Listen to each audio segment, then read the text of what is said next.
Halo guys, welcome back bersama lagi dengan saya Klik Puji Utomo. Kali ini kita ada di Dadah, di hutan lagi, dan kita mau ngapain? Ikutin kita terus ya. Come on.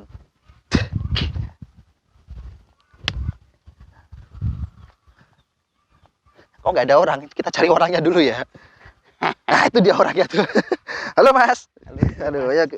Halo, Mas Nara ya? Iya. Wah, lagi ngapain nih Mas? Mungkin di situ aja nggak apa-apa Mas ya, kita Mas ya. Lagi ini Mas, Lagi apa nih Mas? istilahnya kalau orang Jawa matun. Matun. Iya. Wah, nah, kita sekarang ketemu dengan Mas Naryo. Ngomong-ngomong, ini matun apa ini Mas? Kalau orang pakai bahasa Indonesia itu nyabutin rumput, Nyabutin rumput. betesin, Nah, biar tanamannya subur Mas. biar tanamannya subur. Nah, ini tanaman apa ini Mas? Ketela Mas. Oh, ketela. Nah, teman-teman bisa dilihat. Ini sekarang kita ada di lokasi ladang ketela. Ladang ketela Mas ya. Iya. Nah, dengan Mas Naryo, ini ladangnya Mas Naryo. Mas Naryo ini nanam atau bertani Mas ya. Iya. Bertani Betul, ketela. Ketela pohon ini Mas ya, berarti Mas ya. Oke. Nah, ngomong-ngomong ketela Mas, ini kan ini luas banget ya. Mungkin teman-teman bisa lihat sampai sana luas banget. Ini ada berapa hektar nih Mas untuk tanaman ketelanya ini Mas? Kurang lebih 1 hektaran Mas. Oh, ada 1 hektaran lebih Mas ya. Ya kurang dikit lah. Oke. Ya kalau kita tahu kan kita sekarang berada di daerah Pati ya. Iya. Di Kabupaten Pati, dan Kabupaten Pati juga merupakan salah satu penghasil ketela pohon yang cukup banyak Mas ya, kapasitasnya di daerah Pati. Dan kemudian kalau kita tahu Mas ya, kan diolah untuk jadiin tepung Mas ya, tepung Iya. tapioka dari Pati. Nah, oke Mas Arno, kita mau tanya-tanya lagi nih Mas. Mungkin kita di tengah-tengah sini bisa Mas ya? Bisa. Kita ke tengahnya. Gak apa-apa nih Mas ya? Nggak apa-apa. Nah, ini ngomong-ngomong jenis ketela apa nih Mas yang ditanam Mas? Kalau orang Pati maka ini jenis telo daplang Mas ini. Telo daplang. Iya, Oh, betul. ini jenisnya telo daplang. Iya. Nah, ini usianya berapa nih Mas yang di udah setengah badan nih Mas? Ini 2 bulan Mas. Ini usianya 2 bulan. Iya. 2 bulan berarti Mas ya. Nah, kalau untuk usia sampai bisa dibedol Mas, untuk sampai bisa dipanen Mas ya. Kan biasanya dibedol dipanen tuh Mas. Iya. Itu usianya sampai berapa Mas? Kalau mau usia sampai dipanen ya kurang lebih tergantung yang manen sih. Kalau minim 9 bulan udah bisa dipanen Mas. Berarti 9 bulan kalau ketela pohon jenis daplang ini udah bisa dipanen Mas ya. Dengan hasil ketelanya itu udah cukup besar Mas ya. Ya udah cukup besar, udah bisa dipanen lah. Udah bisa panen. Nah, Tapi orang sini kan kalau manen ketela kan menurut harga Mas. Kalau harganya naik, umurnya pendek nggak apa-apa Mas. Gitu. oh, jadi 8 bulan, 9 bulan, kalau harganya pas bagus, dipanen. Panen gitu Mas. Oh, tapi kalau untuk maksimalnya nih Mas, kalau ketela pohon ini Mas, kalau untuk menghasilkan, tadi kan masalah harga panenannya, kalau emang harganya bagus langsung dipanen bisa dengan usia 8, 9. Tapi kalau untuk menghasilkan ketelanya itu sampai maksimal Mas, jadi 12 bulan Mas ini. 12 bulan itu maksimal ketela, hasil dari ketelanya itu maksimal satu pohonnya Mas ya? Ya maksimal. Ya Oke. dapat kurang lebih minimal per pohon dapat 3 kilo sampai 5 kilo lah. Per pohon, jadi per batang per pohon ini kalau dibedol itu Iya. telanya di bawah isinya bisa sampai 3 sampai 5 kilo Mas ya? Iya betul. Oh, oke. Dan ini kan Mas Nari kan bertani ini udah lama Mas ya? Iya. Udah tahunan dong ternyata Mas ya? Ya kurang lebih 2 tahun lah. Kurang lebih 2 tahun dengan bertanam ketela pohon ini Mas ya? Iya. Nah ini kalau pas dipanen itu prosesnya kemudian Mas Nari jual, setor atau gimana Mas? Atau ada pengambilnya udah Mas? Ya biasanya kalau di daerah sini ada yang nebas bisa, kalau mau di storein ke desa Ngemplak sendiri bisa Mas. Oh bisa, di storein itu berarti ke pabrik pengolahan? Betul, langsung ke pabriknya Mas. Oke. Kan Mas Nara petaninya nih, nah Mas Nara bisa cerita sedikit nggak, kalau ini kan di storein ke pabrik Mas ya, kemudian dibikin, tadi kan di awal kita udah ngomongin dibikin tepung Mas ya, berarti Mas ya, diolah Mas ya. Kalau tela yang untuk ini kan tela untuk dibikin tepung Mas ya. Iya. Kalau ini bisa dimakan Mas, telanya Mas. Nah, digoreng itu atau nggak bisa Mas? Ya kalau digoreng tuh biasanya rasanya pahit Mas. Oh, kalau untuk tela untuk tepung ini jenis dompleng terutama Mas ya, itu emang pahit Mas ya. Iya pahit. Jadi emang nggak untuk dikonsumsi Mas ya, beda lagi jenisnya ya. Tapi kalau dibuat ceripeng ketela bisa, cuma ada prosesnya perendaman dulu Mas. Oh, direndam dulu. Berapa hari lah gitu. kelihatannya gitu biasanya kalau ada orang buat stripping ketela. Berceriping ketela ya. Bisa, tapi ada proses peredam segala macam Mas ya. Oke, oke. Oke Mas, ngomong-ngomong nih Mas, ini kan kalau untuk proses awalnya itu gimana Mas? Kita mungkin lihat yang di masih kecil Iya, Mas ya. Ini kan usia 2 silakan. bulan. Ini yang kita lihat yang kecil. Nah, ini teman-teman bisa kita bisa lihat di sini Mas. Ini Kalau kan yang kecil kayak gini Mas ya. Ini prosesnya berarti nanamnya itu dari batangnya Mas ya. batangnya ini lahannya diolah dulu, dicangkulin, Mm-mm, habis panen kan dicangkulin, mm-mm. terus prosesnya ini kalau ini namanya nanam ini nanjak kalau orang Jawa Nanja. namanya. Ya, orang sini nanjak. Terus habis itu Mm-mm, selang beberapa minggu kan udah mulai tumbuh mm-mm, kecil, tumbuh batangnya ini ya. daunnya tumbuh Itu ntar terus nyangkul. nyangkul, Kalau di sawah tuh gemburin lah ibaratnya. ngeburin Biar, tanahnya. biar nggak padat. Biar nggak padat itu Mas ya. Terus habis itu ngemes atau ngasih pupuk. Oh, tetap jadi prosesnya tetap ada perawatan tanahnya, terus kemudian pupuk Mas ya. Pupuknya tuh rutin per bulan atau gimana Mas? Atau cukup sekali dalam waktu 9 bulan sampai 12 bulan tadi panen, pemupukannya ini kira-kira berapa kali Mas? Gitu, tergantung petaninya Mas.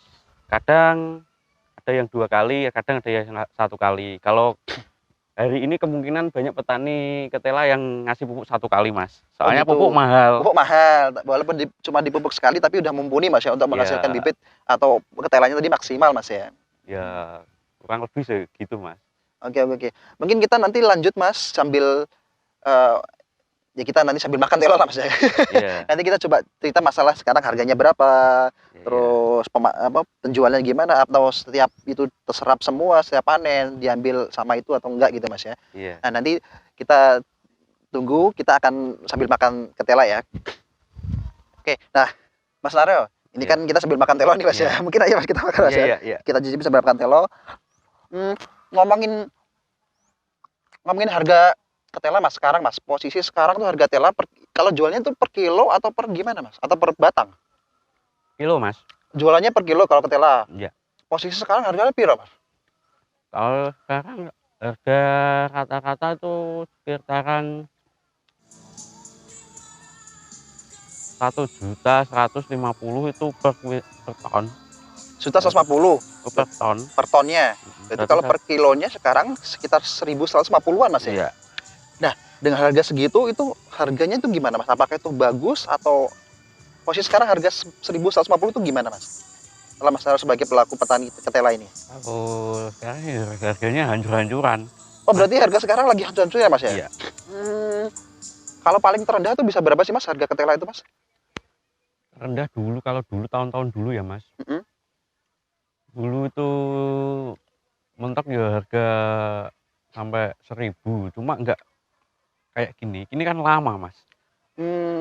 Maksudnya dengan harga range 1.000 sampai 1.150 itu berlangsung dengan lama Mas ya? Grafiknya ini kan lama nggak naik-naik. Lama nggak naik dengan harga itu. Itu harga termasuk rendah Mas ya? Sekarang ini 1.150 Mas ya?